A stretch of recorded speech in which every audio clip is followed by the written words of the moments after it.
Hello everyone and welcome back to the Car Ghost channel. I really hope this video is finding you healthy and safe and positive because of all this craziness in the world. I personally lost my job, so if you hit the thumbs up, that will help me a lot fighting the YouTube algorithm for more discovery.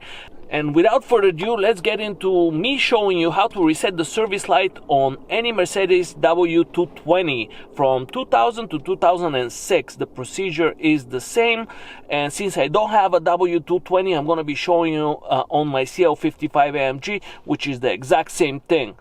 Let's get into it. So first thing you're going to need to do to reset the service light indicator is put the key into the ignition and rotate it once and twice into the accessory position, so 2 times without starting the car.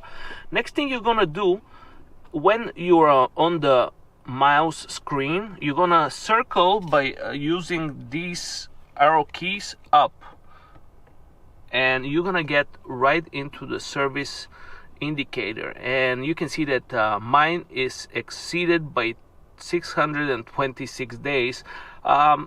Yeah, but I am taking care of the car, so don't worry about that. Next thing you're gonna do is see this little R button right here. You're gonna press and hold it. This is gonna trigger a message that says confirm by using R. Well, we were too slow, so we're gonna do it one more time.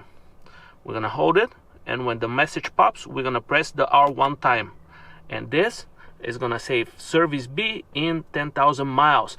This is all we needed to do, and now we can shut it back off, start it, and from here when we circle with the buttons, it's gonna say service B in 10,000 miles, check engine oil, no other service indicator. I really hope this video on how to reset the service light on the W220 Mercedes-Benz S-Class helped you a lot, and if it did, hit the thumbs up, subscribe for a lot more videos to come, and don't forget, stay safe, healthy, and positive. This whole thing is gonna pass by. I'll see you in the next video. Bye!